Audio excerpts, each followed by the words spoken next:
Hi viewers, welcome back to our channel. வாங்க சுவைக்கலாம். இன்னைக்கு நம்ம பார்க்க போறது ஆந்திரா ஸ்பெஷல் கோங்கரா சட்னி. எப்படி பண்ணலாம்னு பார்க்கலாம். ஃபர்ஸ்ட் நாம புளிச்சக்கீரை இலையை நல்லா காம்பெல்லாம் எடுத்து நல்லா க்ளீன் பண்ணிட்டு அதுக்கு அப்புறம் கழுவிட்டு நல்லா ட்ரை பண்ணிட்டு தான் நம்ம இந்த சட்னி பண்ண முடியும்.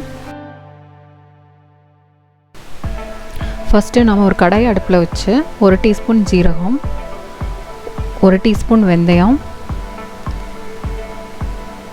2 டீஸ்பூன் மல்லி, இது எல்லாத்தையும் நல்லா மணக்க நம்ம வறுத்துக்கணும். வறுத்ததுக்கப்புறம் இதை ஒரு பிளேட்டில் மாற்றி வச்சுக்கலாம். இப்போ அதே கடாயில் நான் ஒரு 15 வத்தல் மிளகாய் எடுத்திருக்கேன். அதை நல்லா வறுத்துக்க போகிறேன். நீங்கள் இதை வந்து நல்லெண்ணெய் ஊற்றி கூட வதக்கலாம். ஜீரகம், வெந்தயம், மல்லி இது எல்லாமே நீங்கள் வந்து எண்ணெயில் கூட வதக்கலாம். இப்போ நல்லா செவக்க வறுத்ததுக்கப்புறம் நான் அதை ஒரு பிளேட்டுக்கு மாற்றிக்கிறேன். இப்போ அதே கடாயில் நான் கொஞ்சம் நல்லெண்ணெய் ஊற்றிக்கிறேன். நாம் இப்போ இதில் கீரையை வந்து வதக்க போகிறோம். இது வந்து புளிச்சக்கீரை, உங்கள் எல்லாருக்குமே நல்லா தெரியும். இந்த புளிச்சக்கீரையில் தான் வந்து ஆந்திராவில் கோங்கரா சட்னி பண்ணுவாங்க. ஆந்திரா ஸ்பெஷல், ரொம்ப ஆந்திராவில் ஃபேமஸ். நீங்கள் ஆந்திரா ஹோட்டல் எல்லாத்துலேயுமே இந்த சட்னி இருக்கும், எல்லோரும் சாப்பிட்ருப்பீங்க. ஸோ அந்த சட்னி தான் இன்றைக்கி நான் பண்ண போகிறேன். இப்போ இந்த கீரை வந்து எனக்கு நிறைய இருக்கிறதுனால நான் கொஞ்சம் 2 கரண்டி வச்சு நான் வந்து வதக்கிட்டுருக்கிறேன். பாருங்கள், கொஞ்சம் வதக்கினதுக்கப்புறம் கீரை இப்படி நல்லா மாறிக்கும்.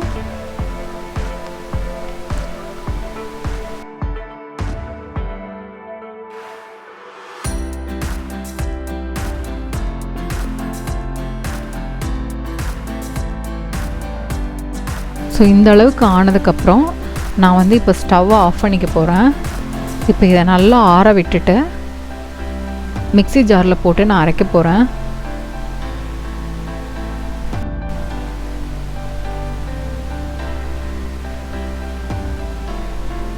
இப்போ இதில் நான் போடுற பொடி வந்து ஜீரகம், வெந்தயம், மல்லி, வத்தல் மிளகு இது எல்லாத்தையும் நல்லா 1க்கு 2 பிடிச்சி வச்சுருக்கேன். அதுதான் நான் இதில் சேர்த்துக்கிறேன். இப்போ நான் அரைக்கை அளவுக்கு பூண்டு சேர்த்துக்கிறேன். இப்போ இதை நல்லா நான் அரைச்சிக்கிறேன். இப்போ ஒரு கடாயில் நான் கொஞ்சம் நல்லெண்ணெய் ஊற்றிக்கிறேன்.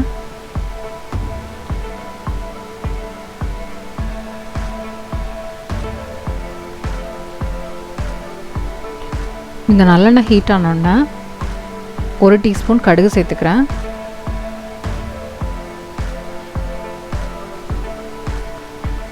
கடுகு பொரிஞ்சதுக்கப்புறம் நாம் வந்து இதில் 1 டீஸ்பூன் உளுந்தம்பருப்பு, 1 டீஸ்பூன் கடலைப்பருப்பு இது ரெண்டையுமே நான் சேர்த்துக்கிறேன். தாளிக்கிறதுக்கு 3 வத்தல் மிளகு சேர்த்துருக்கேன். இதுலேயும் ஒரு அரைக்கை அளவுக்கு நான் பூண்டு சேர்த்துருக்கேன்.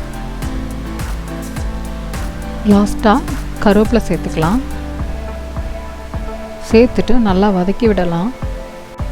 அப்போ தான் பூண்டு நல்லா வதங்கும்.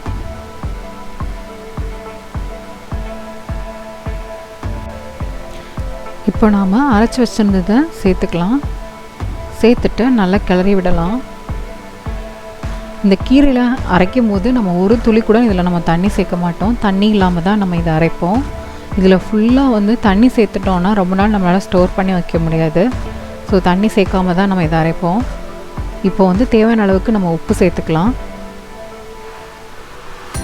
நீங்கள் உப்பு போட்டு கூட அரைச்சிக்கலாம். அரைக்கும் போதே நீங்கள் இதில் தேவையான அளவுக்கு உப்பு போட்டு கூட ஆரம்பிக்கலாம்.